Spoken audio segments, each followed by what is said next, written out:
This is a real footage from 1991 showing over 20,000 Albanian refugees forcefully boarding a cargo ship to escape to Italy.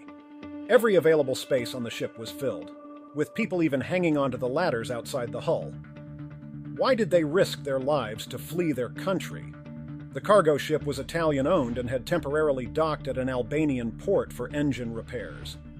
Suddenly, a crowd of Albanians rushed towards the cargo ship at the dock, quickly gathering tens of thousands of people. The refugees in the footage were packed tightly together, fighting for limited space.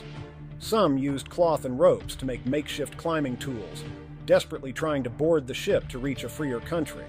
Those who were exhausted fell directly into the cold sea. Refugees on the ship helped each other as much as possible to get more people on board. At that time, the domestic situation in Albania was chaotic, leading to riots. The Albanian people were scrambling to escape to Western countries. About 300,000 Albanians successfully fled abroad, accounting for 15% of the population. The crew shouted anxiously from the deck, trying to maintain order. They couldn't believe that within a few hours the ship had been hijacked bare-handed by a group of locals. Despite the ship being overloaded and lacking food and water, the Albanians demanded that the captain take them to Italy.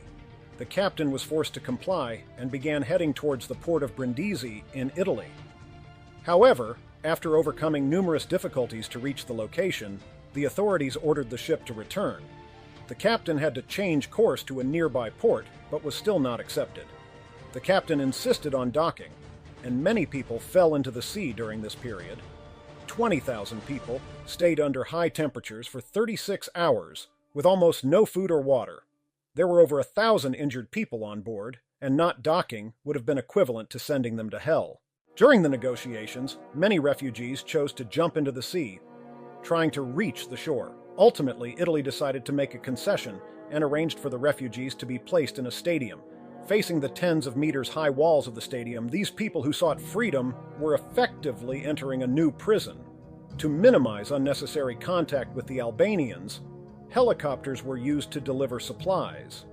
Eventually, the Italian authorities decided to return them to Albania. That afternoon, many people resisted, trying to leave the stadium forcefully.